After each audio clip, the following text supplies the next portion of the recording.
നമ്മൾ ദീർഘകാലം ഒരു സാമൂഹിക പരിഷ്കർത്താവിൻ്റെ ഉടുപ്പ് ആണ് ശ്രീനാരായണ ഗുരുദേവന് നൽകിയിട്ടുള്ളത്. അദ്ദേഹത്തെ നരദിവ്യാകൃതി പൂണ്ട ധർമ്മം ആയി വിലയിരുത്തപ്പെടുന്നത് പിൽക്കാലത്താണ്.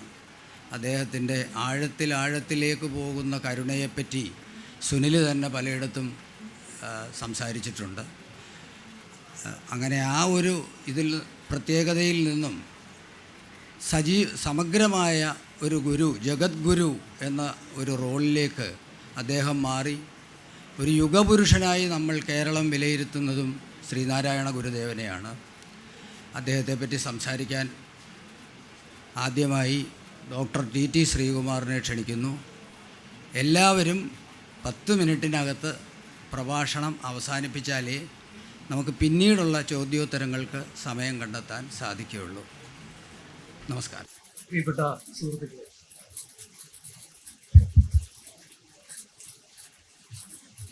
സത്യം പറഞ്ഞാൽ ഇത് ഒരു കാലഹരണപ്പെട്ട പാനലാണ്. എന്നാലും കുറച്ചെങ്കിലും ചെറുപ്പക്കാരൊക്കെ ഇവിടെ വന്നിട്ടുണ്ട് എന്നുള്ളത് കൊണ്ട് ശ്രീനാരായണ ഗുരു ഏറ്റവും പുതിയ തലമുറയിൽ അറിഞ്ഞോ അറിയാതെയോ എങ്ങനെ പ്രവർത്തിക്കുന്നു എന്നുള്ളതിൻ്റെ ഒരു ഉദാഹരണം സൂചിപ്പിച്ചുകൊണ്ട് സംസാരിക്കാമെന്നാണ് ഞാൻ കരുതുന്നത്. ഒരുപക്ഷെ നിങ്ങൾ പലരും സാമൂഹ്യ മാധ്യമങ്ങളിൽ വായിച്ചിട്ടുണ്ടാവും പാലക്കാട് പയ്യനിടം UP സ്കൂളിലെ മുഹമ്മദ് അഫ്നലിന്റെ കവിത. ആ കവിതയുടെ പേര് ഏറ്റവും അപകടകാരിയായ ജീവി എന്നാണ്. 5 വരികളേ ഉള്ളൂ കവിതയിൽ. ലോകത്തിലെ ഏറ്റവും 5 വരികൾ ഞാൻ പറയാം. ലോകത്തിലെ ഏറ്റവും അപകടകാരിയായ ജീവി കാഴ്ച ബംഗ്ലാവിൽ എത്തിയിട്ടുണ്ട് എന്നറിഞ്ഞ് ആളുകൾ അവിടേക്ക് എത്തി. കൂട്ടിൽ പ്രതിഷ്ഠിച്ചിരുന്ന കണ്ണാടിയിൽ നോക്കി ആളുകൾ സ്വയം വലഞ്ഞു എന്നാണ് UP സ്കൂളിലെ മുഹമ്മദ് അഫ്നലിന്റെ ഏറ്റവും അപകടകാരിയായ ജീവി എന്ന കവിത.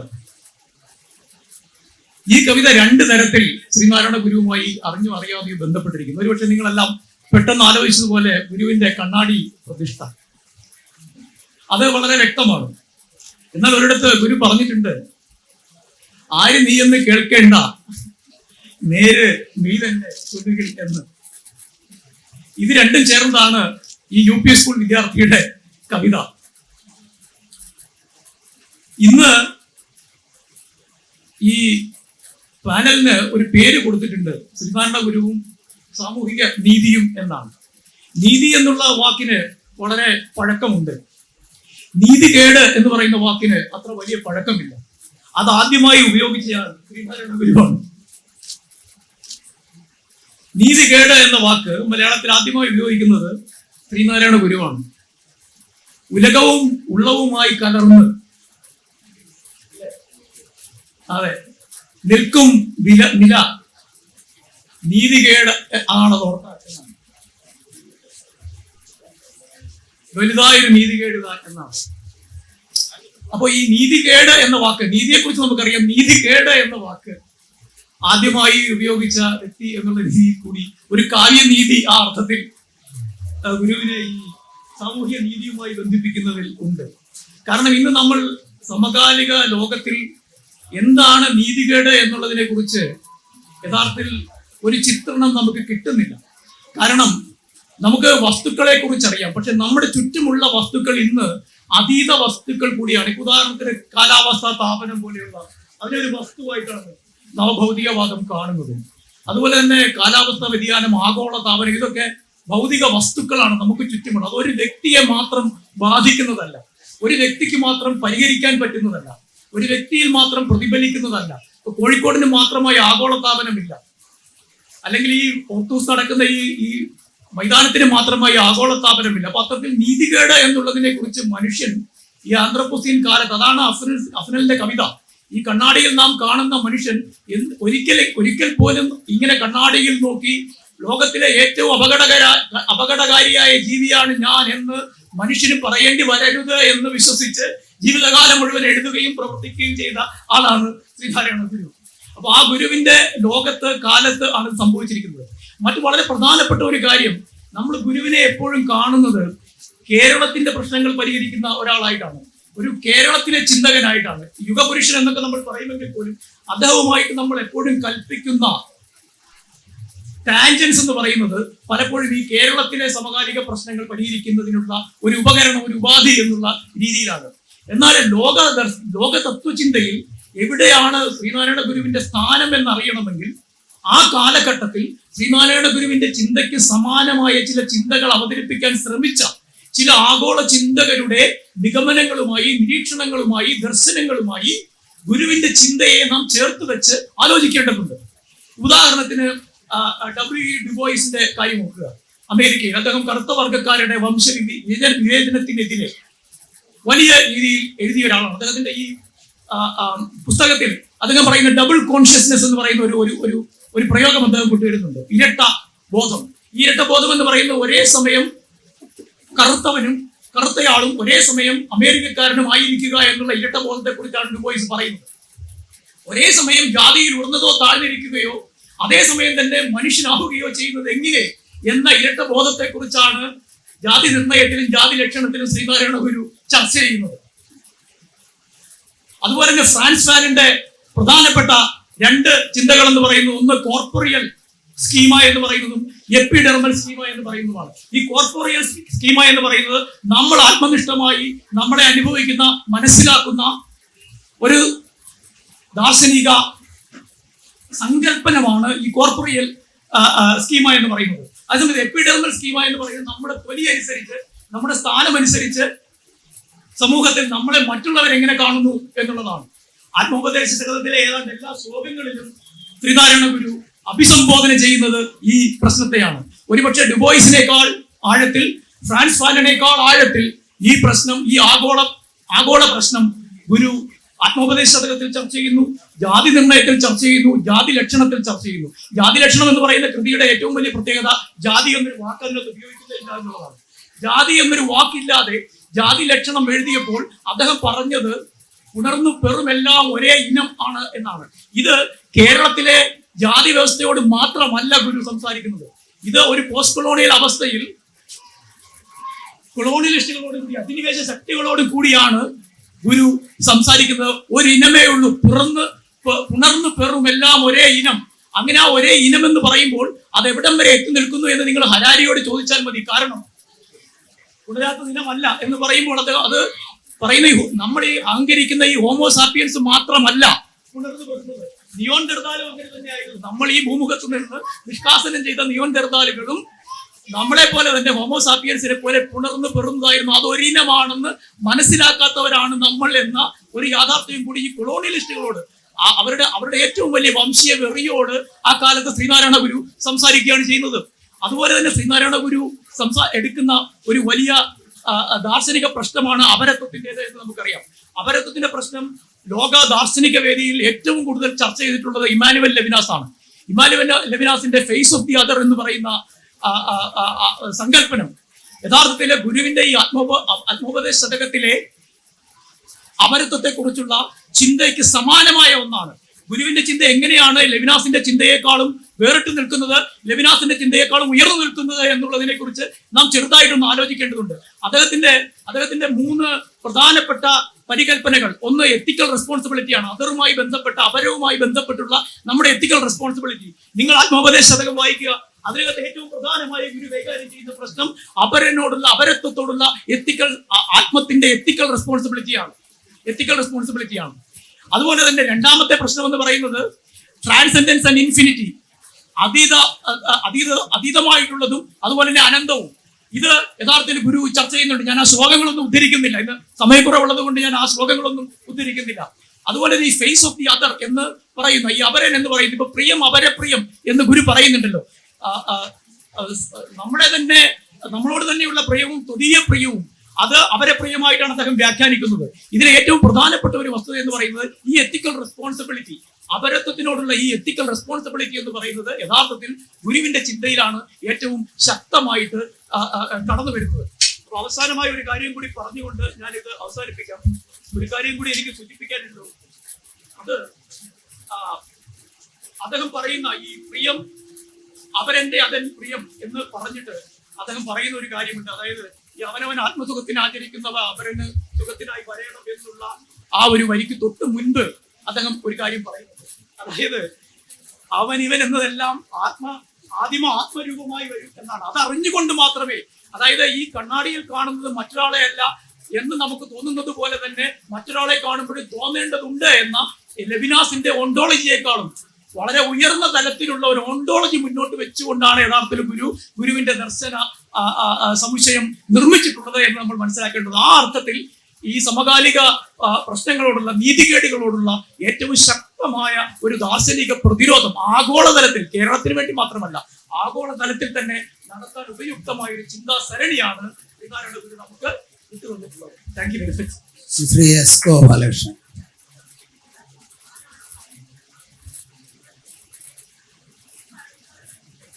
ശ്രീകുമാർ പറഞ്ഞ പോയിന്റ്സിനോട് സമാനമായി പോകുന്ന രീതിയിലാണ് ഞാൻ സംസാരിക്കുന്നത്. ഈ 10 മിനിറ്റ് എന്ന് പറഞ്ഞതുകൊണ്ട് ഞാൻ 10 മിനിറ്റ് പറയാനുള്ള ഇത് തയ്യാറായി വന്നിരിക്കുന്നതാണ്. നാരായണ ഗുരുവിന്റെ കൃതികളെ മാത്രം ആസ്പദമാക്കിയാണ് ഈ വിഷയത്തെ ഞാൻ സമീപിക്കുന്നത്. നാരായണ ഗുരു അദ്വൈതിയായിരുന്നു എന്ന നിലപാടിലാണ് ഇന്നത്തെ സംഭാഷണ വിഷയത്തെ ഞാൻ കാണുന്നത്.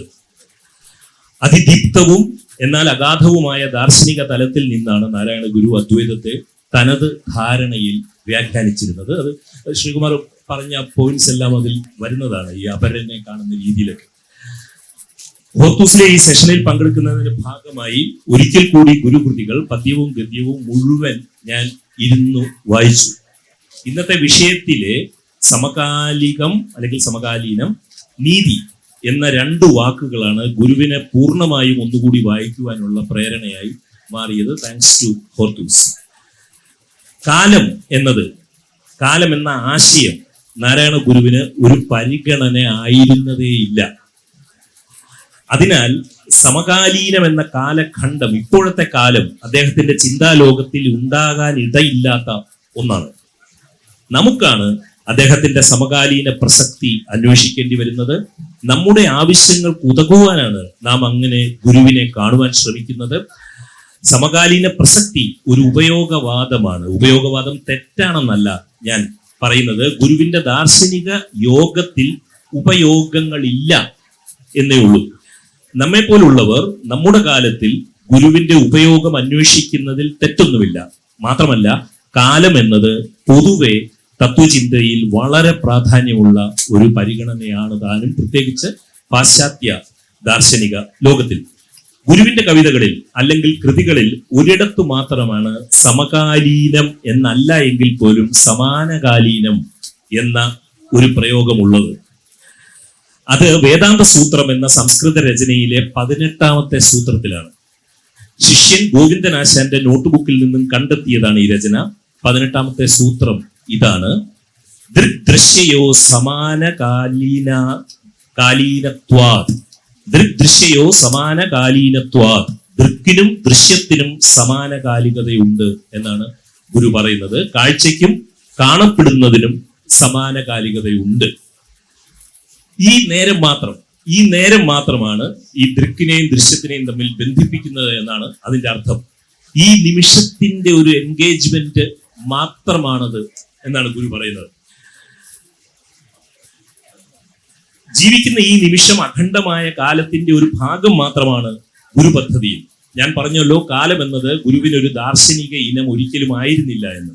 കാലത്തെക്കുറിച്ച് പറഞ്ഞ ചുരുക്കം സന്ദർഭങ്ങളിൽ അദ്ദേഹം കാലാന്തകനെ കുറിച്ചാണ് പറഞ്ഞത്. ഉദാഹരണത്തിന് കുണ്ടലിനി പാട്ടിൽ കാമനെ ചുട്ട കാലാരിതൻ നാമം നുകർന്നു നിന്നാടുപാമ്പേ എന്നാണ് അനുഭൂതിയിൽ ഗുരു ആനന്ദ നൃത്തം ചവിട്ടിയത്.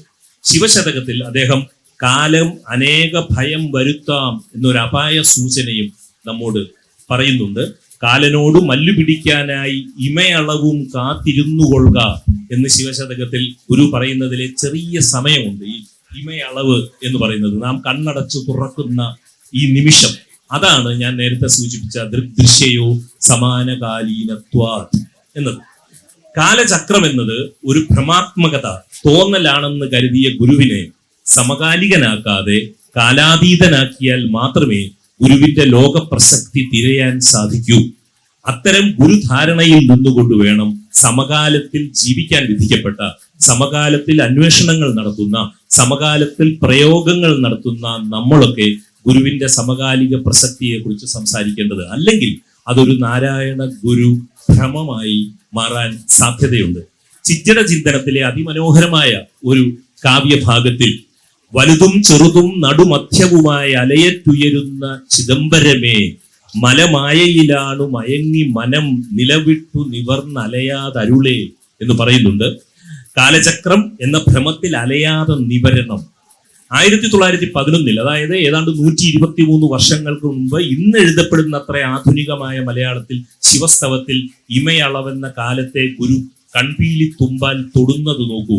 അരനിമിഷത്തിൽ ഇതിലിരുന്നു തികഞ്ഞു വരും ദുരിത സമുദ്രം എന്നാണ് നാരായണ ഗുരു എഴുതിയത്. അരനിമിഷത്തിൽ. ചിദംബരാഷ്ടകത്തിൽ ജന്മജരാ മരണാന്തക ലിംഗം എന്ന് ചിദംബര ശിവനെ കുറിച്ച് എഴുതിയ ഗുരു ഗർഭപാത്രത്തിൽ ഭ്രൂണത്തിന്റെ വളർച്ചാകാലത്തെ കുറിച്ച് പറയുമ്പോൾ പിണ്ടനന്ദിയിൽ എഴുതി, 4-5 മാസം ഒരുപോൽ നയനങ്ങൾ വെച്ച് കാലന്റെ കയ്യിലണയാതെ വളർത്തി നീയേ, കാലം കഴിഞ്ഞ് കരുവിങ്കലിരുന്നു ഞാന കാലം നനച്ച് കരയുന്നത് കേൾക്ക ശംഭു എന്ന്. നാരായണ ഗുരു ഒരു അകാലി ആയിരുന്നു. ആ ചിന്താഭ്രമരം ചുറ്റിത്തിരിഞ്ഞ ധർമ്മബോധത്തിൽ നമ്മുടെ നീതികളെ കണ്ടെത്തണമെങ്കിൽ അദ്ദേഹത്തിന്റെ അകാല ചിന്തയെ ധരിച്ചുകൊണ്ട് മാത്രമേ അത് നമുക്ക് ചെയ്യാൻ കഴിയൂ. ഗുരുവിന്റെ തമിഴ് കൃതിയായ തേവാര പതികങ്ങളിൽ 4-ാമത്തെ പതികത്തിൽ 3-ാം ശ്ലോകത്തിൽ കാലചക്രം സദാ തിരിഞ്ഞുകൊണ്ടിരിക്കുന്നു എന്ന ഭ്രമബുദ്ധി എനിക്കില്ലാതായി തീരുന്നിടത്ത് എന്നെ എത്തിക്കണേ എന്ന് നാരായണ ഗുരു പ്രാർത്ഥിക്കുന്നുണ്ട്. ഒരിക്കൽ ആലുവ പുഴ കരയിൽ ശിഷ്യനായ നടരാജഗുരുവുമായി ഇരിക്കുമ്പോൾ അക്കരെ നിന്നും ചെണ്ടയുടെ ശബ്ദം കേട്ടു. ഗുരു ചോദിച്ചു, എന്തെങ്കിലും കേൾക്കുന്നുണ്ടോ? നടരാജഗുരു പറഞ്ഞു, അക്കരെ അമ്പലത്തിലെ ചെണ്ടയാണ് എന്ന്. ഗുരു അപ്പോൾ പറഞ്ഞു, അത് പണ്ടേ ഉള്ളതാണ് എന്ന്. ആ നിലയെക്കുറിച്ചാണ്, ഗുരുവിന്റെ അഖണ്ഡമായ കാലത്തിൽ നിന്നുള്ള ആ മുഴക്കത്തെക്കുറിച്ചാണ് ദേവീസ്തവത്തിൽ ശ്രീനാരായണ ഗുരു എഴുതിയത്. കഴിവില്ല ഒന്നും, അതുകൊണ്ട് എനിക്കിന്നു നിൻ മൊഴി വന്നു മൗനനിലയായി മുഴങ്ങുന്നിതാ എന്ന്. കാളിനാടകം എന്ന മനോഹര കൃതിയിൽ അദ്ദേഹം എഴുതി, ക്ഷീണലോക പ്രപഞ്ച പ്രവാഹം മായാവിലാസ നടനം ആണെന്ന്. നമുക്ക് ഗുരുവിനെ കേരളത്തിന്റെ സാമൂഹിക നവോത്ഥാനവുമായി ബന്ധപ്പെടുത്താം. നാം പണിയുന്ന ആ പാലം പ്രസക്തവും ഇക്കാലത്ത് ഊർജദായകവുമായിരിക്കാം. എന്നാൽ ഗുരുബോധത്തിന്റെ പരിണിത ഫലങ്ങൾ മാത്രമാണത്, ഗുരുവിന്റെ പദ്ധതിയായിരുന്നില്ല എന്നാണ് ഞാൻ പറയാൻ ആഗ്രഹിക്കുന്നത്. നാരായണ ഗുരുവിലെ നീതിബോധം എന്നതിനെ കുറിച്ച് ഇനി ആ കൃതികളെ ആസ്പദമാക്കി ഞാൻ ചിന്തിക്കുകയാണ്. ദർശനമാല എന്ന അത്യഗാധവും വെളിച്ചത്താൽ വെൺമയവുമായ കൃതിയിൽ ജ്ഞാനയോഗത്തിലും കർമ്മയോഗത്തിലും മറ്റെല്ലാ യോഗങ്ങളും അടങ്ങിയിട്ടുണ്ട് എന്ന് അദ്ദേഹം പറഞ്ഞു. യോഗ ദർശനത്തിലെ 10-ാം ശ്ലോകത്തിൽ ജ്ഞാനം കർമ്മേതി ലോകേസ്മിൻ ദ്വിധാ യോഗ സമാസത അനയോർ യോഗ വിസ്താര സർവ പരിസമാപ്യതേ എന്ന് നാരായണ ഗുരു എഴുതി. ഈ ലോകത്തിൽ യോഗം എന്നതിനെ ജ്ഞാനയോഗം എന്നും കർമ്മയോഗമെന്നും രണ്ടായി ചുരുക്കി കാണാവുന്നതാണ്. യോഗം എന്നതിന്റെ വിസ്തൃതമായ മുഴുവൻ മണ്ഡലവും ഈ രണ്ടിലും ഉൾപ്പെട്ടു പോരുന്നു എന്നാണ് നാരായണ ഗുരു പറഞ്ഞത്. ഗുരുവിന്റെ ജ്ഞാനയോഗത്തിലും അതിന്റെ പ്രതിഫലനമായ കൃതികളിലും ഗുരുവിന്റെ ജ്ഞാനയോഗത്തിന്റെ പ്രതിസ്ഫുരണമായിരുന്ന കർമ്മമാർഗത്തിലുമാണ് ഞാൻ സമകാലിക പ്രസക്തിയുള്ള ഒരു നീതിബോധത്തെ അന്വേഷിക്കുന്നത്. എന്താണ് നീതി? ബലവാനും ബലഹീനനുമായുള്ള അസമനിലയിൽ ബലഹീനനോടൊപ്പം നിൽക്കുന്നതാണ് നമുക്ക് നീതി എന്ന് വെച്ചാൽ. ബലവാനും ബലഹീനനുമായുള്ള അസമനിലയിൽ ബലഹീനനോടൊപ്പം നിൽക്കുന്നതാണ് നമുക്ക് നീതി. എന്നാൽ ഗുരുവിലെ നീതിബോധം പ്രവർത്തിക്കുന്നത് അതിനപ്പുറം എവിടെയോ ആണ് എന്നാണ് എന്റെ ധാരണ. ശ്രീകുമാർ ലവിനാസിനെയൊക്കെ കോട്ട് ചെയ്ത് അപരബോധത്തിനെ കുറിച്ച് പറഞ്ഞതിലേക്കാണ് ഞാൻ വരുന്നത്. ഗുരുവിലെ നീതിബോധം പ്രവർത്തിക്കുന്നത് അതിനപ്പുറം എവിടെയോ ആണ് എന്നാണ് എന്റെ ധാരണ. നമ്മുടെ നീതി അനീതി ദ്വന്ദ്വത്തിലല്ല ഗുരു അപരബോധത്തെ പ്രതിഷ്ഠിച്ചിരുന്നത്. നീതി അനീതി എന്ന ദ്വന്ദ്വ വിഭജനം ഗുരുവിന്റെ അദ്വൈതത്തിൽ നിലനിൽക്കുന്നതല്ല. അവനവൻ ആത്മസുഖത്തിന് ആചരിക്കുന്നവ അപരന് സുഖത്തിനായി വരേണം എന്ന് ഗുരു എഴുതുമ്പോൾ, അത് നാം എപ്പോഴും ഉദ്ധരിച്ചു കൊണ്ടിരിക്കുമ്പോൾ നാം മറക്കരുതാത്ത 2 വരികൾ അതിന് തൊട്ടു മുകളിൽ അദ്ദേഹം എഴുതിയിട്ടുണ്ട് എന്നതും ഓർക്കണം. അവൻ ഇവൻ എന്നറിയുന്നതൊക്കെ ഓർത്താൽ അവനിയിൽ ആദിമമായ ഒരു ആത്മരൂപം എന്ന്. അവൻ ഇവൻ എന്ന വിഭജനം ഇല്ലാതെയാണ് ഗുരു ബലവാനെയും ബലഹീനനെയും കണ്ടത്. അതുകൊണ്ടാണ് അദ്ദേഹം എഴുതിയത് പ്രിയ വിഷയം പ്രതി വന്നിടും ഭ്രമം എന്ന്. ഇക്കാലത്തെ പ്രശ്നങ്ങളിൽ നാം നമ്മുടെ അനുഭവജ്ഞാനത്തിലൂടെ ഉണ്ടാക്കിയിട്ടുള്ള നീതിബോധത്തെ, നാം ഈ സമയത്ത് ശരിയാണെന്ന് കരുതുന്ന നീതിബോധത്തെ നാം ഗുരുവിൽ കണ്ടെത്താൻ ശ്രമിക്കരുത്. അതല്ല യഥാർത്ഥ വായന എന്നാണ് ഞാൻ കരുതുന്നത്. നമ്മുടെ നീതിബോധത്തിന് അപ്പുറത്ത് ഗുരു അങ്ങനെ നിൽക്കട്ടെ, എന്നിട്ട് നമുക്ക് ഗുരുവിനെ വായിക്കാം. അദ്ദേഹത്തിന്റെ കൃതികളും പ്രവർത്തികളും നമുക്ക് ഉദ്ധരിക്കാം. അനുകമ്പനം അനുയാത്രയിലെ കമ്പനമാണ്. അനുകമ്പാ ദശകത്തിലേക്ക് ഗുരുവിനെ നയിച്ചത് അനുകമ്പനമാണ്. ഒരാൾ മറ്റൊരാളോട് കാണിക്കുന്ന ഭൂതദയയിൽ എപ്പോഴും രണ്ടുപേരുണ്ട്. ഒരാൾ മറ്റൊരാളോട് കാണിക്കുന്ന ഭൂതദയയിൽ എപ്പോഴും രണ്ടുപേരുണ്ട്. ആ രണ്ടുപേർ നാരായണ ഗുരുവിൽ ഇല്ല. അരുൾ, അൻപ്, അനുകമ്പ മൂന്നിനും പൊരുൾ ഒന്നാണ്. അത് ജീവതാരകം. അരുളുള്ളവനാണ് ജീവി എന്നുരുവിട്ടിടുക ഈ നവാക്ഷരി. 9 അക്ഷരമുള്ള അരുളുള്ളവനാണ് ജീവി എന്ന മന്ത്രമാണ് ഏറ്റവും അവസാനം നാരായണ ഗുരു നമ്മോട് പറഞ്ഞിട്ട് പോയത്. ഒരു ജാതി, ഒരു മതം, ഒരു ദൈവം, മനുഷ്യന് എന്നതിൽ നിന്നും മനുഷ്യനെ മാറ്റി ജീവിയെ തൽസ്ഥാനത്ത് നിർത്തിയിട്ടാണ് നാരായണ ഗുരു പോയത്. ആ കവിത എഴുതിയതിന്റെ ശതാബ്ദി ആയിരുന്നു കഴിഞ്ഞ കൊല്ലം. ആത്മോപദേശ ശതകത്തിൽ 94-ാം ശ്ലോകത്തിൽ ഗുരു നീതികേട് എന്ന വാക്ക് ഉപയോഗിക്കുന്നുണ്ട്. ശ്രീകുമാർ ഓൾറെഡി പറഞ്ഞു കഴിഞ്ഞു. ഉലകവും ഉള്ളതുമായി കലർന്നു നിൽക്കും നില വലുതായൊരു നീതികേടിതത്രേ. അറുതിയിടാൻ അരുതാത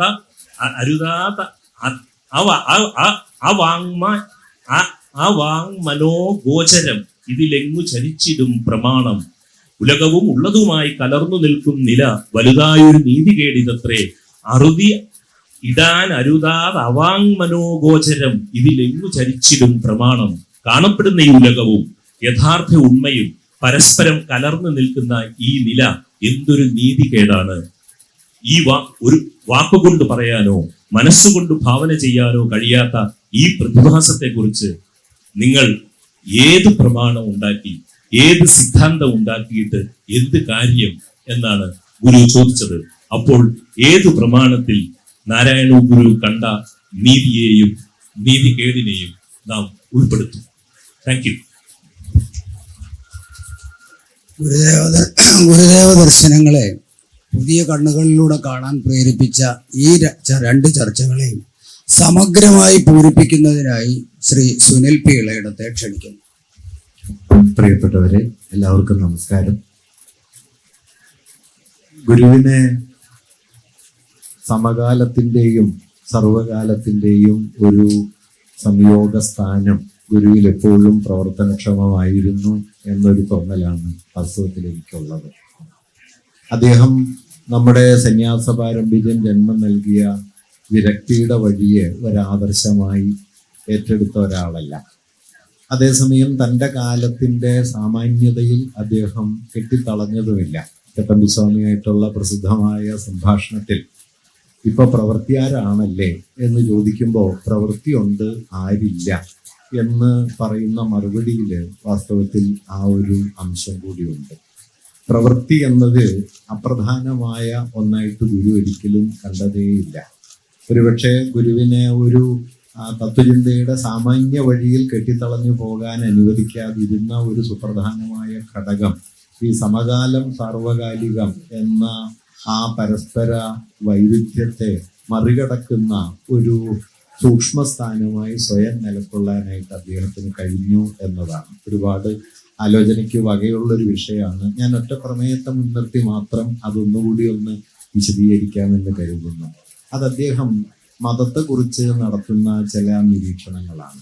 എന്താണ് മതം എന്നതിനെ കുറിച്ച് അദ്ദേഹം സി വി കുഞ്ഞിരാമനായിട്ട് നടത്തുന്ന പ്രസിദ്ധമായ സംഭാഷണത്തിൽ ഗുരു സൂചിപ്പിക്കുന്ന ഒരു കാര്യം, മതത്തിന് നിങ്ങൾക്ക് സ്ഥാപനപരമായ ചരിത്രപരമായ കാലബദ്ധമായ തലങ്ങളുണ്ട്. അതിൻ്റെ അനുഷ്ഠാന രീതികളോ അതിൻ്റെ ആചാരക്രമങ്ങളോ അതിൻ്റെ പൗരോഹിത്യ രൂപങ്ങളോ ഒക്കെ ഉണ്ട്. ഗുരു അതിനെ ഏകപക്ഷീയമായി നിരസിക്കുന്നുമില്ല.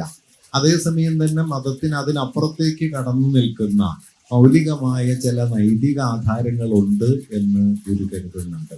അത് സ്നേഹം പോലെ, കാരുണ്യം പോലെ, അല്ലെങ്കിൽ ഏകഭാവം പോലെ, സാഹോദര്യം പോലെയുള്ള ചില അടിസ്ഥാനങ്ങളാണ്. അതിൽ വളരെ ശ്രദ്ധേയമായ ഒരു കാര്യം എന്താണെന്ന് വെച്ച് കഴിഞ്ഞാൽ, ഈ മൂല്യങ്ങളൊക്കെ അതിഭൗതികമായ ഒരു പ്രഭവത്തിൽ നിന്ന് പൊട്ടിമുളച്ചു എന്നല്ല ഗുരു മിക്കവാറും പറയുന്നത്. ഗുരു ആ സംഭാഷണത്തിൽ പറയുന്നുണ്ട്, ഹിംസ കലശലാകുന്ന ഒരു സന്ദർഭത്തിൽ അഹിംസ ആവശ്യമായി വരും, ശത്രുത വളരെ പ്രധാനമാകുന്ന ഒരു സന്ദർഭത്തിൽ സാഹോദര്യം പ്രധാനമായി തീരും. അതായത് മതങ്ങളുടെ സാർവലൗകികം എന്ന് ഗുരു കരുതുന്ന ഉള്ളടക്കം തന്നെ വാസ്തവത്തിൽ ചരിത്രപരമായി രൂപപ്പെട്ടതാണെന്നും ചരിത്രപരമായി രൂപപ്പെട്ടതിന് തന്നെ ചരിത്രാധിവർത്തിയായ ഒരു ഉണ്മ കൈവരുന്നുണ്ട് എന്നുമുള്ള ഒരളവിൽ വൈരുദ്ധ്യാത്മകമെന്ന് വിളിക്കാവുന്ന ഒരു സൂക്ഷ്മതലം മതത്തിന് അദ്ദേഹം നൽകാനായിട്ട് ശ്രമിക്കുന്നുണ്ട്. അത് സ്ഥാപനങ്ങളെ സംബന്ധിച്ചും എല്ലാം അദ്ദേഹം പറയുന്നുണ്ട്. ദേവരൂപങ്ങളൊക്കെ ചരിത്രത്തിന്റെ ഓരോ ഘട്ടത്തിൽ ഉയർന്നു വരുന്ന പ്രതീകങ്ങളാണ്. അതിനെയൊന്നും മതത്തിന്റെ ഒരു മൗലിക തത്വമായി കാണേണ്ടതില്ല.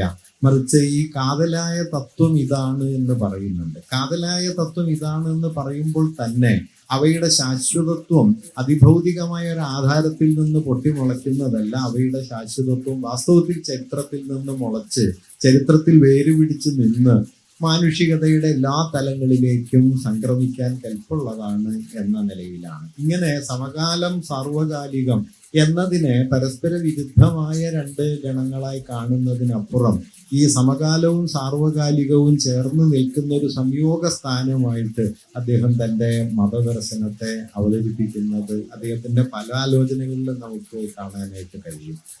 ഇത് അദ്ദേഹത്തിന്റെ ഒരുപക്ഷെ ഇപ്പൊ അനുകമ്പാദേശകത്തെ കുറിച്ച് ഇവിടെ പറയുണ്ടായി. അനുകമ്പാദേശകത്തിലെ ഒരുപക്ഷെ ഏറ്റവും പ്രധാനപ്പെട്ട കാര്യം അരുളുള്ളവനാണ് ജീവി എന്നുരുവിട്ടിടുക ഈ നവാക്ഷരി എന്ന് അരുളനെ കേന്ദ്രീകരിച്ചാണ് ഗുരു ആ കാവ്യം ഊന്നുന്നത്. പക്ഷെ ആ കൃതിയുടെ പേര് അനുകമ്പാദേശകം എന്നുമാണ്. അരുളൻപ അനുകമ്പ മൂന്നിനും പൊരുളൊന്നാണ്, ഇത് ജീവതാരകം. പ്രാപഞ്ചികമായ ഏകതയെക്കുറിച്ചുള്ള വലിയ ഒരു അനുഭവ മൂല്യമാണ് അരുൾ എങ്കിൽ അനുകമ്പ എന്നത്, അൻപ് എന്നത് തന്നിൽ നിന്ന് താനല്ലാത്തതിലേക്ക് ഒഴുകുന്ന ഒരു സ്നേഹഭാവമാണെങ്കിൽ അനുകമ്പ എന്നത് മറ്റൊരാളുടെ അനുഭവത്തോട് ചേർന്ന് നിൽക്കാനുള്ള തൻ്റെ ശേഷിയാണ്.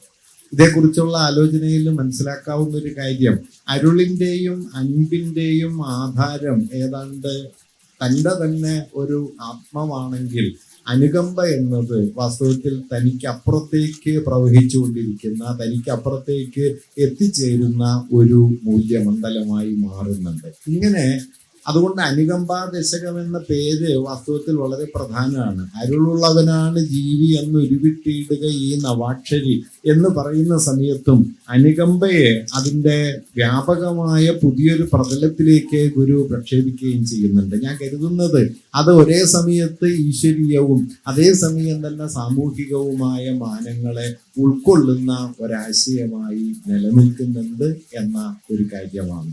ഇത് അദ്ദേഹത്തിന്റെ സാമൂഹികത എന്നതും സമകാലികത എന്നതും സാർവലൗകികത എന്നതും വൈയക്തികത എന്നതും സാമൂഹികത എന്നതും ഇങ്ങനെ വിരുദ്ധ ഗണങ്ങളായി നാം മനസ്സിലാക്കി പോരുന്ന ആശയഗതികൾക്കപ്പുറത്തേക്ക് ഈ അനുഭവത്തിന്റെ ഒരു പകർച്ചയെ അദ്ദേഹം തൻ്റെ ഈശ്വരബോധത്തിന്റെ കേന്ദ്രമാക്കി മാറ്റുന്നത് നമുക്ക് കാണാനായിട്ട് കഴിയും. പയ്യപ്പ മാഷെ കുറിച്ചുള്ള അദ്ദേഹത്തിന്റെ പ്രസിദ്ധമായ ആ നിരീക്ഷണത്തിലൊക്കെ നമുക്ക് ഈശ്വരീയത എന്ന് പറയുന്ന ഒരു അംശത്തെ ഗുരു പുനർവിഭാവനം ചെയ്യുന്നതും നമുക്ക് കാണാൻ കഴിയും. ഇങ്ങനെ മതം എന്നതും അധ്യാത്മം എന്നതും വളരെ പ്രധാനമായി ഒരു തരത്തിലുള്ള ഒരു ഒഴിച്ചു നിർത്തലിന്റെ അല്ലെങ്കിൽ ലോകത്തിൽ നിന്നുള്ള ഒരു വിടുതിയുടെ ഒരു തലമായി മാറ്റാതെ അതിലാണ്ട് മുഴുകുകയും എന്നാൽ അപ്പോൾ തന്നെ ആ സമകാലത്തിന്റെ അതിർത്തികൾക്കകത്ത് അതിനെ കെട്ടിത്തളയാൻ അനുവദിക്കാതിരിക്കുകയും ചെയ്യുന്ന ഒരു സംയോഗസ്ഥാനം ഗുരു തൻ്റെ ദർശനത്തിലും ഉണ്ടാക്കിയെടുത്തു. ഗുരു തൻ്റെ അവബോധത്തിലും അത് മുമ്പോട്ട് വെച്ചു. അനുഭവതലത്തിലും ഗുരു അതിനെ പ്രധാനമായി ഉയർത്തിക്കൊണ്ടുവന്നു. നേരത്തെ പറഞ്ഞ അപരത്തെക്കുറിച്ചുള്ള അദ്ദേഹത്തിന്റെ ബോധ്യം, അത് അപരം എന്നത് ഒരുപക്ഷെ ആത്മോപദേശതകത്തിലും അദ്ദേഹത്തിന്റെ കൃതികളിലുമൊക്കെ നിരന്തരമായി ആവർത്തിക്കപ്പെട്ടുകൊണ്ടേയിരിക്കുന്ന ഒരു പ്രധാനപ്പെട്ട സംജ്ഞയായിട്ട് നമുക്ക് കാണാനായിട്ട് കഴിയും. ഈ അപരം എന്ന് പറയുന്നത് കൊണ്ട് ആത്മത്തെയും ആധ്യാത്മത്തെക്കുറിച്ചുള്ള പരമ്പരാഗതമായ സങ്കല്പങ്ങളെയും തന്നെ ഗുരു പുനർനിർവചിക്കുന്നത് ഞാൻ ഈ പറഞ്ഞതുപോലെ അത് സാമൂഹികമെന്നുകൂടി കാണാവുന്ന ഒരു സന്ദർഭത്തെ അഭിസംബോധന ചെയ്യാനുള്ള വിപുലമായ ഒരു ശ്രമത്തിന്റെ ഭാഗമായിട്ട് കൂടിയാണ്. അതിനെ അദ്ദേഹം ഒരു സൈദ്ധാന്തിക ആലോചനയുടെ സന്ദർഭത്തിൽ എന്നതുപോലെ തന്നെ വളരെ ഇമ്മീഡിയറ്റ് ആയ ഒരു സന്ദർഭത്തെയും അദ്ദേഹം അതിൽ ഉൾപ്പെടുത്തുന്നുണ്ട്. ഇങ്ങനെ ആസന്ന മുഹൂർത്തത്തെയും ഒരുപക്ഷെ വിപുലമായ ഒരു സാമൂഹിക ചരിത്ര മണ്ഡലത്തെയും ഒരേപോലെ അഭിസംബോധന ചെയ്യാൻ കഴിയുന്ന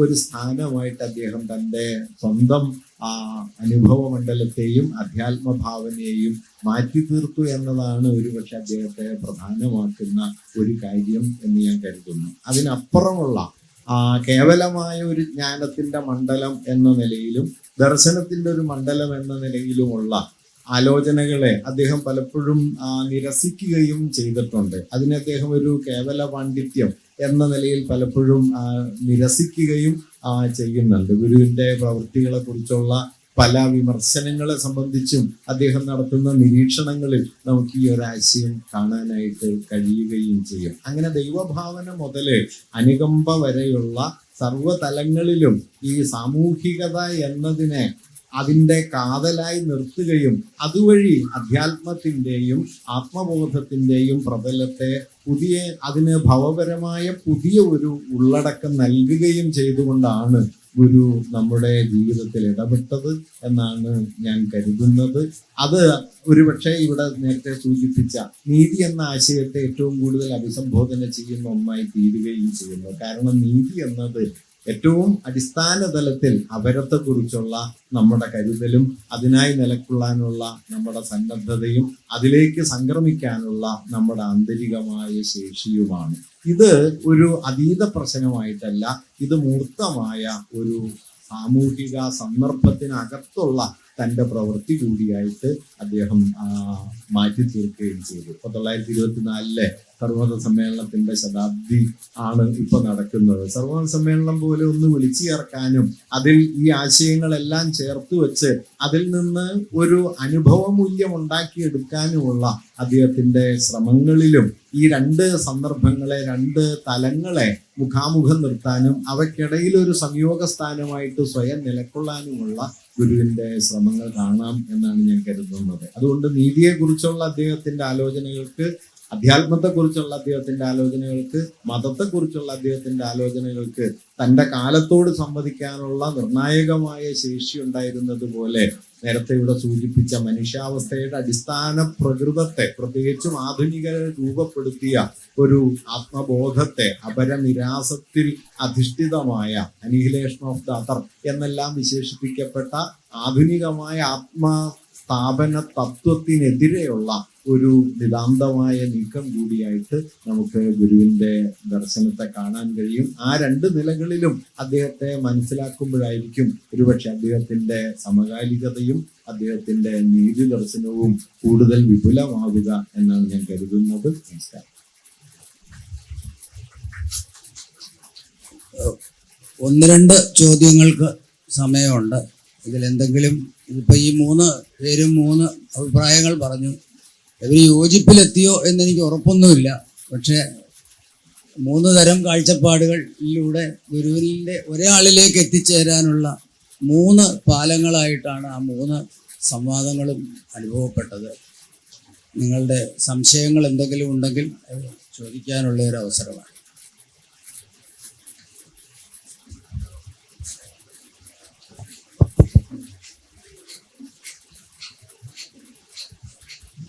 thank you for this wonderful session. നല്ല സെഷനായിരുന്നു. 3 പേരെ അഭിനന്ദിക്കുന്നു. പക്ഷെ ഞാൻ ഇതിനെ ഒരു വ്യത്യസ്തമായിട്ട് ചിന്തിച്ചാൽ, ശ്രീനാരായണ ഗുരു എന്ന് പറയുന്ന ഒരു വ്യക്തി ശരിക്കും ഒരു ഹിസ്റ്റോറിക്കൽ പേഴ്സൺ ആണ്. അന്നത്തെ സാഹചര്യത്തോട് സംവദിച്ച ഒരു സാധാരണ മനുഷ്യനായിട്ട് ഞാൻ കാണുകയാണ് ശ്രീനാരായണ ഗുരുവിനെ. അപ്പൊ ഈ ഒരു ഹിസ്റ്റോറിക്കൽ പേഴ്സണെ ആ ഹിസ്റ്ററിയിൽ നിന്ന് അടത്തി മാറ്റി പുതിയൊരു കാലഘട്ടത്തിലേക്ക് വ്യാഖ്യാനിക്കുന്ന ഒരു ഫണ്ടമെന്റൽ എറർ അല്ലേ എന്നാണ് എൻ്റെ ഒരു ചോദ്യം. രണ്ടാമത്, അദ്ദേഹത്തിന് അതിമാനുഷികതയും ഇറ്റേണൽ ആയിട്ടുള്ള അദ്ദേഹത്തിന്റെ ആ വ്യാഖ്യാനങ്ങളൊക്കെ കൊടുക്കുന്നത് ചരിത്രത്തോടും ഇനി വരാൻ പോകുന്ന മനുഷ്യരോടും കാണിക്കുന്ന നീതികേടല്ലേ? കാരണം അദ്ദേഹത്തിന്റെ പല ദർശനങ്ങളും അന്നത്തെ കോണ്ടെക്സ്റ്റിലാണ് അനലൈസ് ചെയ്തത്. ഉദാഹരണത്തിന് അന്ന് സമൂഹത്തിൽ ഉണ്ടായിരുന്ന ഉച്ചനീചത്വങ്ങൾ, ഇതിനെതിരെയുള്ള ഒരു ഉൾസമരമായിരുന്നു അദ്ദേഹം നടത്തിയത്. തീർച്ചയായിട്ടും ശ്രീനാരായണ ഗുരുവിനെ ആ കോണ്ടെക്സ്റ്റിൽ നിന്ന് അടത്തി മാറ്റുന്നത് അപകടകരമല്ലേ? ഈ ചോദ്യത്തെ നിങ്ങൾ 3 പേരും എങ്ങനെയാണ് ഫേസ് ചെയ്യുന്നത്? അതിൽ ഒരു ചെറിയൊരു ഉത്തരം സാർ തന്നെ പറഞ്ഞിരുന്നു. എങ്കിലും ഞാൻ അതിനെ ഈ ഒരു പെർസ്പെക്റ്റീവ് ഞാൻ ചിന്തിക്കുന്നേ ഉള്ളൂ. ഞാൻ സുനിൽ സാറിനോടും കൂടെ ആണ് ഡയറക്റ്റ് ചെയ്തിരിക്കുന്നത്.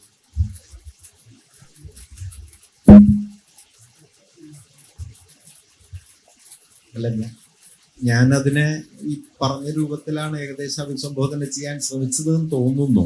നിശ്ചയമായിട്ടും ഗുരുവിൽ കാലത്തിന്റെ അതിർത്തികളുണ്ട്. പ്രത്യേകിച്ച് ഇപ്പൊ അദ്ദേഹത്തിന്റെ ധാരാളമായി ഇപ്പൊ ചൂണ്ടിക്കാണിക്കപ്പെടാറുള്ള സ്ത്രീയെ സംബന്ധിക്കുന്ന അദ്ദേഹത്തിന്റെ നിരീക്ഷണങ്ങളിലൊക്കെ ആ കാലത്തെ രൂപപ്പെടുത്തിയ അതിർത്തികളുണ്ട്. അദ്ദേഹത്തിന്റെ ഭക്ഷണങ്ങളെ കുറിച്ചുള്ള, മാംസഭക്ഷണത്തെ കുറിച്ചുള്ള അദ്ദേഹത്തിന്റെ നിരീക്ഷണങ്ങൾ, ഇതിലൊക്കെ നമുക്ക് ഇന്ന് ധാരാളമായിട്ട് അദ്ദേഹത്തിന്റെ കാലത്തിന്റെ അതിർത്തികളെ കാണാം. സ്വാഭാവികമായിട്ട് എല്ലാ മനുഷ്യരിലും ഉണ്ട്. പക്ഷെ കാലത്തിന്റെ അതിർത്തിയിലാണ്. അതുകൊണ്ട് അതോടൊപ്പം തന്നെ തന്റെ കാലത്തോട് അദ്ദേഹം ഇടപെട്ടിരുന്നു എന്ന കാര്യത്തിൽ എനിക്ക് യാതൊരു സംശയമില്ല. അദ്ദേഹം ഒരു കേവല ദാർശനികനായി സ്വയം പ്രതിഷ്ഠിച്ചിട്ടില്ല. അങ്ങനെ ആകാൻ അദ്ദേഹത്തെ ആക്കാനും പാടില്ല എന്നാണ് എൻ്റെ ഒരു ബോധ്യം. പക്ഷെ അതേസമയം തന്നെ ഇപ്പൊ നേരത്തെ ഇവിടെ പറഞ്ഞ അദ്ദേഹത്തിന്റെ അനുകമ്പ എന്ന സങ്കല്പമാകട്ടെ, ആത്മാപര ബന്ധസങ്കല്പമാകട്ടെ, മതത്തെക്കുറിച്ചുള്ള പുനർവിഭാവനങ്ങളാവട്ടെ, ഇതെല്ലാം കുറെ കൂടി വ്യാപ്തിയുള്ള ഭവപരം എന്ന് വിളിക്കാവുന്ന മട്ടിലുള്ള പുനരാലോചനകളിലേക്ക് നീങ്ങുകയും ചെയ്യുന്നുണ്ട്. ഇപ്പൊ ആത്മാപര ബന്ധത്തെക്കുറിച്ചുള്ള ഗുരുവിന്റെ ആലോചന ചെറിയൊരു കാര്യമല്ല, അത് വളരെ വ്യാപ്തിയുള്ള ഒരു കാര്യമാണ്. അത് ആ കാലത്തിന്റെ ഇപ്പൊ 19-ാം നൂറ്റാണ്ട് അവസാനവും 20-ാം നൂറ്റാണ്ടിന്റെ തുടക്കത്തിലുണ്ടായിരുന്ന ജാതി വ്യവസ്ഥയോടുള്ള ഒരു വിമർശനം എന്ന നിലയിൽ അവസാനിക്കില്ല. അത് ആധുനിക മനുഷ്യാവസ്ഥയെക്കുറിച്ച്, മനുഷ്യന്റെ ഉണ്മയെക്കുറിച്ച് തന്നെ മൗലികമായ ചോദ്യങ്ങളിലേക്ക് പോകാൻ കെൽപ്പുള്ളതാണ് അദ്ദേഹത്തിന്റെ നിരീക്ഷണങ്ങൾ. അതിപ്പോ ദൈവദശകം പോലെ വളരെ പ്രാഥമിക സ്വഭാവം ഉണ്ട് എന്ന് കരുതുന്ന കൃതികളിലും ഈ അംശമുണ്ട്. അനുകമ്പാദശകത്തിൽ ഈ അംശമുണ്ട്. ദർശനമാലയിലൊക്കെ വളരെ കൂടുതലായിട്ട് നമുക്ക് കാണാൻ പറ്റും. അതുകൊണ്ട് ഞാൻ കരുതുന്നത് തൻ്റെ കാലത്തിൽ നിന്നും ആ കാലത്തിന്റെ ചില അതിർത്തികൾക്കുള്ളിൽ സ്വയം നിലയുറപ്പിക്കുമ്പോഴും അതിനോട് മുഖാമുഖം നിൽക്കാനും അതിനെ അതിവർത്തിക്കാനും ഗുരുവിന് പല സന്ദർഭങ്ങളിലും കഴിഞ്ഞിട്ടുണ്ടെന്നുള്ളതാണ്. കാലത്തിന്റെ അതിർത്തികളെ 100% ഭേദിച്ചു എന്നുള്ളത് മനുഷ്യന് സാധ്യമായ ഒരു കാര്യമല്ല. അതേസമയം കാലത്തിന്റെ അതിർത്തികളുടെ മാത്രമുള്ള ഒരു ചിന്തയായിട്ട് ഗുരുവിനെ കാണുന്നതും യുക്തിസഹാവില്ല എന്ന് തോന്നുന്നു. അതുകൊണ്ടാണ് ഞാൻ സമകാലത്തോടൊപ്പം സാർവകാലികവും കൂടിയായ ഒരു സംയോഗ സ്ഥാനത്തിൽ അദ്ദേഹത്തെ കാണാൻ പറ്റും എന്ന് പറയാൻ ശ്രമിച്ചത്. ഈ ഗുരുവിന്റെ അമാനുഷികതയെ പറ്റി ആ ചോദ്യകർത്താവ് സൂചിപ്പിച്ചു. അപ്പോൾ അതില് ഇപ്പൊ ഇദ്ദേഹം ഈ പോകുന്ന ദിക്കിലെല്ലാം ഒരു ആത്മീയ നേതാവ് എന്ന നിലയിൽ രോഗികൾ വരും. ഈ രോഗികൾ വരുമ്പോൾ ഈ തിരുവിതാംകൂറിലെ ഈഴവ കുടുംബങ്ങൾക്ക് അവിടുത്തെ നായന്മാരെക്കാൾ കൂടുതൽ സംസ്കൃത പാണ്ഡിത്യവും സംസ്കൃത പഠനവും ഉണ്ടായിട്ടുണ്ട്, ആ പാരമ്പര്യമുണ്ട്. അതുകൊണ്ട് മിക്കവാറും എല്ലാവരും വലിയ വൈദ്യ കുടുംബങ്ങളുമായിരുന്നു. അപ്പൊ ഇവര് പോകുന്ന ദിക്കിലെല്ലാം, ഗുരുദേവൻ പോകുന്ന ദിക്കിലൊക്കെ രോഗികൾ വരും. അപ്പൊ അദ്ദേഹം അഷ്ടാംഗ ഹൃദയമൊക്കെ നന്നായി പഠിച്ചിട്ടുള്ള ഒരാളായതുകൊണ്ട് ചികിത്സിക്കും. പക്ഷെ ചില സമയത്ത് ഒരു പുസ്തകത്തിലും ഇല്ലാത്ത ഒരു ചികിത്സ ചെയ്യും. അത് എന്തുകൊണ്ടാണെന്നറിയില്ല, അത് ഫലിക്കും. ഫലിച്ചു കഴിഞ്ഞ് പിന്നീട് വരുന്ന വൈദ്യന്മാര് അത് പരീക്ഷിച്ചാൽ പലപ്പോഴും പരാജയപ്പെടുകയും ചെയ്യും. അതിനെപ്പറ്റി ഗുരു തന്നെ പറഞ്ഞിട്ടുള്ളത് മുഹൂർത്ത ചികിത്സ എന്നാണ്. അന്നേരം അത് തോന്നിയ ഒരു മരുന്ന്, അത് അതുവരെ ഇല്ലാത്ത ഒരു മരുന്നാണ്. അപ്പോൾ അദ്ദേഹത്തിന് തോന്നി ഇത് ഫലിക്കുന്നു. എനിക്ക് തോന്നിയിട്ടുള്ളത് നമ്മുടെ കേരളീയ നവോത്ഥാനത്തിൽ ഇടപെട്ടുകൊണ്ട് സ്വാമി നടത്തിയിട്ടുള്ള പല കാര്യങ്ങളും, കണ്ണാടി പ്രതിഷ്ഠ ഉൾപ്പെടെയുള്ളവ മുഹൂർത്ത ചികിത്സകളാണ്. അത് മറ്റൊരാൾ ചെയ്താൽ അത് ഫലിക്കണമെന്നില്ല. അടുത്ത ചോദ്യം.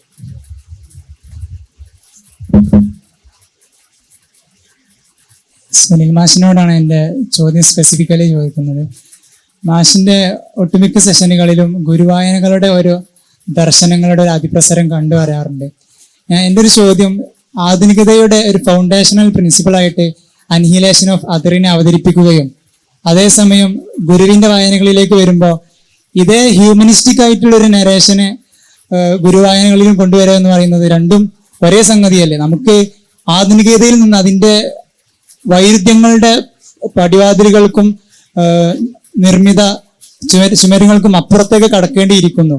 ആ ഒരു സെൻസിൽ ആലോചിക്കുമ്പോൾ ഗുരുവിന്റെ വായനകളും, അതായത് ഹ്യൂമനിസ്റ്റിക് ആയിട്ട് സെൽഫിൽ നിന്നും അതറിലേക്ക് സംക്രമിക്കുക എന്ന് പറയുന്നത്, എന്തുകൊണ്ടാണ് ഈ സെൽഫും അതറും എന്നതിലപ്പുറം ഒരു ഡിവൈൻ എൻറ്റിറ്റിയെ എപ്പോഴും നിരാകരിച്ചുകൊണ്ട്, അല്ലെങ്കിൽ അത്തരമൊരു എസൻസിനെ എപ്പോഴും സിഗ്നിഫൈ ചെയ്തുകൊണ്ടൊരു സംസാരം ഇത്തരം മതവായനകളിൽ പ്രത്യേകിച്ച് ഗുരുവിലേക്ക് റിലേറ്റ് ചെയ്ത് വരുമ്പോൾ ഇത് ആവർത്തിച്ച് വരാനുള്ളൊരു കാരണം എന്താണ്? അല്ല, ഞാൻ ഗുരുവിനെ കുറിച്ച് സംസാരിക്കുന്ന സമയത്ത് ഈ ആധുനികതയുടെ ഒരു വിമർശന സ്ഥാനം കൂടി ഗുരുവിലുണ്ട് എന്ന് പറയാനാണ് സ്ഥിരം ശ്രമിക്കുന്നത്. ഗുരുവിന്റെ മാനവികത പാശ്ചാത്യ ആധുനികത രൂപപ്പെടുത്തിയ അപരനിരാസത്തിൽ അധിഷ്ഠിതമായ ഒരു വീക്ഷണം അല്ല എന്ന് പറയാനാണ് ഞാൻ നിരന്തരം ശ്രമിക്കുന്നത്. ആ നിലയിൽ നോക്കിയാൽ പടിഞ്ഞാറൻ മാനവവാദത്തിന്റെ ഒരു കേവല തുടർച്ചയോ ആ പരിഷ്കരണ യുക്തിയുടെ ആവർത്തനമോ അല്ല ഗുരു എന്നാണ് ഞാൻ പൊതുവെ വിശദീകരിക്കാനോ വാദിക്കാനോ ശ്രമിച്ചു പോരാറുള്ളത്. പക്ഷെ അതേസമയം തന്നെ കേരളത്തിന്റെ സവിശേഷമായ ഒരു സാമൂഹ്യ സന്ദർഭത്തിൽ മനുഷ്യൻ എന്ന ഏകകത്വം മുൻനിർത്തിയുള്ള സംഭാഷണത്തിന് ചരിത്രപരമായ ഒരു സാങ്കത്യം ഉണ്ടായിരുന്നു. അല്ലാതെ അമൂർത്തമായ ഒരു സന്ദർഭത്തോടല്ല ഗുരു സംസാരിച്ചത്. മാനുഷികത എന്നതിന് മൂർത്തമായ ഒരു വിമർശന മൂല്യമായിട്ടോ പ്രതിരോധ മൂല്യമായിട്ടോ നിൽക്കാൻ കഴിയുന്ന സമയത്ത് ഗുരു അതിനെക്കുറിച്ച് സംസാരിക്കുന്നുണ്ട്. പക്ഷെ അതിനെ നാം പാശ്ചാത്യ ആധുനികതയുടെ മനുഷ്യസങ്കല്പത്തിന്റെ ഒരു എക്സ്റ്റൻഷൻ ആയിട്ടോ അതിന്റെ ഒരു ആവർത്തനായിട്ടോ കാണാനും പാടില്ല. ഗുരു മനുഷ്യാണാം മനുഷ്യത്വം എന്ന് പറയുന്ന സമയത്ത് മനുഷ്യൻ എന്ന് പറയുന്നതും പാശ്ചാത്യ മാനവികവാദം ഉണ്ടാക്കിയ മനുഷ്യസങ്കല്പവും ഒരേ വഴിയിലുള്ളതല്ല. ഇത് തമ്മിൽ മൗലികമായ വ്യത്യാസമുണ്ട്. ആ വ്യത്യാസത്തെ സൂചിപ്പിക്കാനാണ് ഞാൻ ഈ ആത്മാപര ബന്ധത്തിൽ ഗുരു കൊണ്ടുവരുന്ന വ്യത്യാസത്തെക്കുറിച്ച് പലപ്പോഴും സൂചിപ്പിക്കാൻ ശ്രമിക്കാറുള്ളത്. അതുകൊണ്ട് താങ്കൾ പറഞ്ഞതിനോട് അടിസ്ഥാനപരമായിട്ട് ഞാൻ യോജിക്കുന്നു. പിന്നെ ഗുരുവിനെ അതിഭൗതികമായിട്ട് പ്രതിഷ്ഠിക്കേണ്ടതുണ്ടോ? ഞാൻ കരുതുന്നതില്ല എന്നാണ്. അല്ലാതെ തന്നെ നമുക്ക് ഗുരുവിന്റെ മഹിമയെയും മറ്റൊരാൾ അതിഭൗതികമായ ഒരു മൂല്യം ഒരു സത്തയെ സങ്കല്പിച്ച് അതുമായി ഗുരുവിനെ ബന്ധിപ്പിച്ച് മനസ്സിലാക്കുന്നതിനോട് എനിക്ക് വിയോജിപ്പൊന്നുമില്ല. അത് അദ്ദേഹത്തിന് ഒരാളുടെ ബോധ്യം. ഞാൻ വ്യക്തിപരമായിട്ട് അങ്ങനെ കാണുന്ന ഒരാളല്ല. അങ്ങനെ അല്ലാതെ ഗുരുവിനെ കാണാൻ കഴിയുമെന്നാണ് എൻ്റെ ഒരു തോന്നൽ. അങ്ങനെ അല്ലാതെ നീതിയുടെയും സാമൂഹികതയുടെയും അധ്യാത്മത്തിന്റെ പോലും തലത്തിലേക്ക് ഒരാൾക്ക് എത്താൻ കഴിയുമെന്ന് ഗുരു കരുതിയിരുന്നു എന്നുമാണ് ഞാൻ കരുതുന്നത്. ഗുരുവിന്റെ ധാരണയെക്കുറിച്ചുള്ള എൻ്റെ ഒരു തോന്നലാണ്. അതുകൊണ്ട് അടിസ്ഥാനപരമായിട്ട് താങ്കൾ പറഞ്ഞതിനോട് ഞാൻ യോജിക്കുന്നു. ഞാൻ മാനവികത എന്ന് പറയുന്നത് നിശ്ചയമായിട്ടും പാശ്ചാത്യ ആധുനികത ഉണ്ടാക്കിയ മാനവവാദത്തിന്റെ ഒരു തുടർച്ച ഗുരുവിലുണ്ട് എന്ന അർത്ഥത്തിലേ അല്ല. അത് രണ്ടും രണ്ട് കാര്യങ്ങളാണെന്നാണ് എൻ്റെ അടിസ്ഥാന നിലപാട് തന്നെ.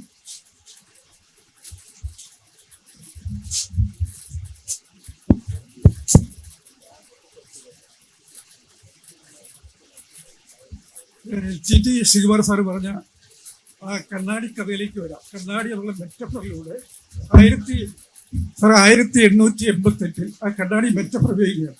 1888 അരിവിപ്പുറത്ത് ഒരു അപര OBC ശിവനെ പ്രതിഷ്ഠിച്ചിട്ട് സ്വകീയമാക്കിയ ഗുരുവിന്റെ ആദ്യത്തെ കണ്ണാടി പ്രതിഷ്ഠ അല്ലേ അരിവിപ്പുറത്തുള്ളത്. കാരണം കണ്ണാടി കഥ ആ ഒരു മെറ്റഫറായിട്ട് എടുക്കുക. സ്വകീയമാക്കി അപര ശിവനെ OBC ശിവനെ സ്വകീയമാക്കി. ഈ ചോദ്യം ചോദിച്ചത് വളരെ നന്നായി. കാരണം ഞാൻ പറയണമെന്ന് ആഗ്രഹിച്ച ഒരു കാര്യമായിരുന്നു ഇത്. അരുവിപ്പുറത്ത് ശിവപ്രതിഷ്ഠ ആണ് എന്ന് പറഞ്ഞ് അദ്ദേഹം ഒരു കല്ല് കൊണ്ടുവരികയും ആ കല്ല് പ്രതിഷ്ഠിക്കുകയും ചെയ്തു. അപ്പോൾ അതിനെക്കുറിച്ചൊരു തർക്കമുണ്ടായി. അപ്പോൾ ആ തർക്കം ഉണ്ടായപ്പോൾ അദ്ദേഹത്തിന്റെ തർക്കം എന്ന് പറയുന്നത് പലപ്പോഴും ഈ തർക്കമില്ലായ്മയല്ല, മറിച്ച് വേറൊരാൾക്കൊരു തർക്കുത്തരം പറയാൻ കഴിയാത്ത രീതിയിൽ പഴുതടച്ച് മറുപടി കൊടുക്കലാണ്. ഒരു സൊക്രാറ്റിക് ശൈലിയായി. ഗാന്ധി അദ്ദേഹത്തോട് ഈ മരത്തിലെ ഇലകൾക്കെല്ലാം പല രൂപമല്ലേ എന്ന് ചോദിച്ചാൽ ചവച്ചാൽ ഒരേ രുചിയാണ് എന്ന് പറയുന്നതാണ് ഗുരുവിന്റെ മറുപടി. അതെ, അതിനപ്പുറത്ത് പിന്നെ തർക്കമില്ല. സൊക്രാറ്റിക് രീതി എന്ന് പറഞ്ഞാൽ പ്രകോപിച്ച് വീണ്ടും വീണ്ടും മണ്ടത്തരങ്ങൾ പറയിപ്പിക്കുകയാണ്. ഇനി എതിരാളിയെ കൊണ്ട് മണ്ടത്തരങ്ങൾ പറയിപ്പിക്കുന്ന രീതി ഗുരുവിനില്ല. പഴുതടച്ചൊരു മറുപടി കൊടുത്ത് അദ്ദേഹം നിർത്തുകയാണ് ചെയ്യുന്നത്. ഒത്തിരി ധാരാളം ഉദാഹരണങ്ങളുണ്ട്, ഞാൻ അതിലേക്ക് കടക്കുന്നില്ല. ഈ ഇദ്ദേഹം അതുപോലെ ഇത് ഈഴവ ശിവനാണ് എന്ന് അദ്ദേഹം പറഞ്ഞു എന്നുള്ളതാണ് പ്രധാനപ്പെട്ട ഒരു വസ്തുത. എന്നാൽ ഇത് ചെയ്യുന്ന കാലത്ത് അദ്ദേഹം പിണ്ടനദി എന്ന് പറഞ്ഞ് ഒരു കവിത എഴുതിയിട്ടുണ്ട്. പിണ്ടനന്ദി എന്ന് പറഞ്ഞിട്ട് അദ്ദേഹം ഒരു കവിത എഴുതിയിട്ടുണ്ട്. പിണ്ടനന്ദിയിൽ ഒരു വരിയുണ്ട്. ആ വരി ഇത് ഈ 1887 കാലഘട്ടത്തിലാണ് അദ്ദേഹം ഈ പിണ്ടനന്ദി എന്ന് പറയുന്ന കവിത എഴുതുന്നത്. 1888 ഈ ശിവപ്രതിഷ്ഠ നടത്തുന്നത്. ഇതില് ഈ വരി ഇതാണ്: കല്ലിനുള്ളിൽ കുടിവാഴ്വത് ഒരല്പ ജന്തു അല്ല നിൻ കൃപ എന്ന് എനിക്കറിയാമെന്നാണ്. കല്ലിനുള്ളിൽ കുടിവാഴും ഒരല്പ ജന്തു അല്ല നിൻ കൃപ എന്ന് ശിവനോടുള്ള സംസാരമാണ് ഈ പിണ്ടനന്ദി എന്ന് പറയുന്ന കവിത. ഇത് അറിഞ്ഞു വെച്ചുകൊണ്ടാണ് അദ്ദേഹം ഈ കല്ലിനെ ശിവനായി പ്രതിഷ്ഠിക്കുന്നതും പിന്നീട് ഒരാൾ വന്ന് ചോദിക്കുമ്പോൾ ഇത് ഈഴവശിവൻ, ഞാൻ ആലോചിച്ചിട്ടുണ്ട് ഇദ്ദേഹത്തിന് എത്ര പെട്ടെന്ന് എങ്ങനെയാണ് ഇത് ഈഴവശിവനാണെന്ന് പറയാൻ കഴിയുന്നത്. ഇത് ഇത്ര പെട്ടെന്ന് ഈഴവശിവനാണെന്ന് പറയാൻ കഴിയുന്നത് കല്ലിനുള്ളിൽ കുടിവാഴും ഒരു അല്പ ജന്തു അല്ല ശിവന്റെ കൃപ എന്ന ദൈവിക ധാരണയിലാണ് അദ്ദേഹം ഈ കല്ല് പ്രതിഷ്ഠിക്കുന്നത് എന്നുള്ളത് കൊണ്ടാണ്. അത്തരത്തിൽ വളരെ ഏത് പ്രവൃത്തി ചെയ്യുമ്പോൾ ഇപ്പൊ അദ്ദേഹത്തിന്റെ ക്ഷേത്ര പ്രതിഷ്ഠകൾ മുഴുവൻ എടുക്കുക, അദ്ദേഹത്തിന്റെ ക്ഷേത്ര പ്രതിഷ്ഠകളെല്ലാം അദ്ദേഹത്തിന്റെ ക്ഷേത്ര പ്രതിഷ്ഠകൾക്ക് ആളുകൾ വിളിക്കുന്നുണ്ട്. ഒരു പരിധി വരെ അത് സപ്ലൈ ഡ്രിവൺ ആണ്. അദ്ദേഹം പ്രതിഷ്ഠയ്ക്ക് തയ്യാറാണ്, അതുകൊണ്ട് കൂടി വിളിക്കുന്നതാണ്, അല്ലാതെ തിരിച്ചല്ല. നിസാർ പറയുന്നത് പോലെ അദ്ദേഹം അങ്ങനെ ഒരു ഏജൻസി ഇല്ലാതെ ചെയ്യുന്ന ഒരു കാര്യമല്ല. അദ്ദേഹത്തെ വിളിക്കുന്നത് അദ്ദേഹം ഇത് ചെയ്യുമെന്നുള്ളത് കൊണ്ടാണ് അദ്ദേഹത്തെ വിളിക്കുന്നത്. കാരണം ആദ്യത്തെ പ്രവൃത്തി ആരും പറഞ്ഞിട്ട് ചെയ്തതല്ലല്ലോ. അദ്ദേഹം കണ്ണാടി പ്രതിഷ്ഠ നടത്തിയത് പ്രതിഷ്ഠയ്ക്ക് ചെന്നപ്പോൾ അദ്ദേഹത്തിന് തോന്നി ഈ മുഹൂർത്ത ചികിത്സ എന്ന് പറഞ്ഞതുപോലെ ചെയ്തായിരിക്കാം. പക്ഷെ ഈഴവ ശിവൻ എന്ന് പറഞ്ഞ് അദ്ദേഹം ശിവനെ പ്രതിഷ്ഠിക്കുന്നത് അങ്ങനെയല്ല. അദ്ദേഹത്തിന്റെ സ്വകീയമായ ഇത് എഴുതുന്ന കാലഘട്ടത്തിലാണ്. അതായത് അദ്ദേഹത്തിന്റെ ദൈവത്തിന്റെ കൃപ എന്ന് പറയുന്നത് കല്ലിനുള്ളിൽ ഉള്ള ഒരു അല്പജന്തു അല്ല. വാക്ക് തന്നെ നമ്മളൊന്ന് ആലോചിച്ച് നോക്കുന്നത്, അല്പജന്തു എന്നാൽ എത്ര നിസ്സാരമായാണ് അദ്ദേഹം ഈ കല്ലിനെ കാണുന്നത്, ഈ വിഗ്രഹത്തെ കാണുന്നത് എന്നുള്ളത് ഇതിൽ കൃത്യമായി പറയാൻ പറ്റില്ല. അങ്ങനെ എഴുതുന്ന ഒരാളാണ് ഇത് പ്രതിഷ്ഠിക്കുന്നത്. ബാക്കിയുള്ള പ്രതിഷ്ഠകൾ മുഴുവൻ നടത്തിയത് ഇങ്ങനെ വിചാരിച്ചിരുന്ന ഈ കല്ലിനെ ഇത് കല്ല് മാത്രമാണ്, ഇതും ദൈവവുമായി ഒരു ബന്ധവും ഇല്ല എന്ന് കൃത്യമായി മനസ്സിലാക്കിയിരുന്ന ഒരാളാണ്. അപ്പൊ അതുകൊണ്ട് തന്നെ അദ്ദേഹം കണ്ണാടി പ്രതിഷ്ഠിച്ചപ്പോൾ സ്വാഭാവികമായിട്ടും അദ്ദേഹം നമ്മളെ അതിനകത്ത് കാണട്ടെ എന്നുള്ളതിനപ്പുറത്ത് നമ്മളും മറ്റുള്ളവരും തമ്മിൽ ഭേദമില്ല എന്നുള്ളത്. കാരണം ഈ അനുകമ്പയുടെ കാര്യം നേരത്തെ പറഞ്ഞല്ലോ, അനുകമ്പ എന്ന് പറയുന്നത് സ്വാനുകമ്പ തന്നെയാണ് പരാനുകമ്പയും എന്നുള്ളതാണ് അദ്ദേഹം പറയാൻ ആഗ്രഹിക്കുന്നത്. ഈ നമ്മളാണ് ഉള്ളത്. ഞാൻ പറയാം, ഏറ്റവും ഒടുവിൽ ഇതിപ്പോ 2 ചോദ്യങ്ങൾ ഇവിടെ ചോദിച്ചല്ലോ, ഒരു ഇതുണ്ടോ എന്ന് എനിക്കറിയില്ല. അവർ കൂടി മനസ്സിലാക്കേണ്ട ഒരു കാര്യമുണ്ട്. ഈ അപരത്വം എന്ന് പറയുന്ന ഇന്നത്തെ ആധുനിക മനുഷ്യൻ, ഇന്നത്തെ ഈ ഹോമോസാപ്പിയൻസ് നേരിടുന്ന ഏറ്റവും വലിയ അപരത്വം എന്താണ്? അത് നിർമ്മിത ബുദ്ധിയുടെ ബോധമാണ്. അപരത്വ ബോധം എന്ന് പറയുന്നത് ആ നിർമ്മിത ബുദ്ധി ഉണ്ടാക്കിയത് നമ്മളല്ല. അത് ഗൂഗിളിൽ നിന്ന് ഈയിടെ രാജിവെച്ചു പോയ ജെഫ്രി ഹിൻഡന്റെ ഒരു പ്രസ്താവനയുണ്ട്. അദ്ദേഹം പ്രൊഫസറാണ്. അദ്ദേഹം ഗൂഗിളിൽ കുറച്ചു കാലം ജോലി ചെയ്തിരുന്നു. AI ആർട്ടിഫിഷ്യൽ ഇന്റലിജൻസിന്റെ ഗോഡ് ഫാദർ എന്നാണ് അറിയപ്പെടുന്നത്. അദ്ദേഹം പറഞ്ഞത് നമ്മളല്ല നിർമ്മിത ബുദ്ധി ഉണ്ടാക്കിയത്, നമ്മൾ ഉണ്ടാക്കിയത് അൽഗോരിതമാണ്. അൽഗോരിതമാണ് ഈ ബോധം ഉണ്ടാക്കുന്നത്. ഈ ബോധം, അതായത് മനുഷ്യന്റേതല്ലാത്ത ഒരു ബോധത്തെ മനുഷ്യൻ സൃഷ്ടിച്ചതല്ല, മനുഷ്യൻ സൃഷ്ടിച്ച അൽഗോരിതം സൃഷ്ടിച്ചതാണ്. അതുകൊണ്ട് തന്നെ ആ അപരത്വത്തെ നമ്മൾ എങ്ങനെ ഇനി മനസ്സിലാക്കാൻ പോകുന്നു എന്നുള്ള സന്നിഗ്ധമായ ഒരു നൈതിക സമസ്യയുടെ മുന്നിൽ മനുഷ്യൻ നിൽക്കുന്ന കാലഘട്ടത്തിലാണ് നമ്മൾ ഈ ഗുരുവിന്റെ അപരത്വം എന്ന് പറയുന്നത് സ്വാനുകമ്പയാണ് എന്നുള്ളത്. സ്വന്തം ആത്മം എന്ന് പറയുന്നത് തന്നെയാണ് അപരം എന്നുള്ള ഗുരുവിന്റെ ഏറ്റവും ഉദാത്തമായ ഒരു ദർശനത്തെ നമ്മൾ കാണുന്നു. അപ്പോൾ കണ്ണാടി എന്ന് പറയുന്ന അത്തരത്തിൽ കേവലമായ ഒരു നമ്മളെ തന്നെ കാണുക എന്നുള്ളതല്ല, നമ്മളെ ഏതെല്ലാം കാലത്തെ എങ്ങനെയെല്ലാം നമ്മൾ കാണുന്നു. അതുകൊണ്ടാണല്ലോ ഞാൻ മുഹമ്മദ് അഫ്നലിന്റെ കവിത ഉദ്ധരിച്ചുകൊണ്ട് തുടങ്ങിയത്. ഏറ്റവും അപകടകാരിയായ ജീവിയായി നമ്മളെ കണ്ണാടിയിൽ കാണുന്ന ഒരു സന്ദർഭത്തിലേക്ക് നമ്മൾ എത്തിയിരിക്കുന്നു എന്ന് അമ്മയെ സൂചിപ്പിക്കാൻ അദ്ദേഹത്തിന് കഴിഞ്ഞു എന്നുള്ളതാണ് ഏറ്റവും പ്രധാനപ്പെട്ട കാര്യം. അപ്പൊ ഈ സംവാദം നമ്മുടെ അടുത്ത സെഷന്റെ സമയമായതുകൊണ്ട് മാത്രം ഇവിടെ നിറഞ്ഞ സദസ്സും ധാരാളം ചോദ്യോർത്താക്കളും ഉണ്ടെന്നറിയാം. എങ്കിലും ഖേദത്തോടു കൂടി ഇത് അവസാനിപ്പിക്കുന്നു. ഈ സംവാദം അർത്ഥപൂർണമാക്കാൻ സഹായിച്ച പ്രിയപ്പെട്ട Sunil P Elayidam, Shri doctor TT Sreekumar, Shri S Gopalakrishnan എന്നിവരോടുള്ള കൃതജ്ഞത രേഖപ്പെടുത്തുകയും ചെയ്യുന്നു.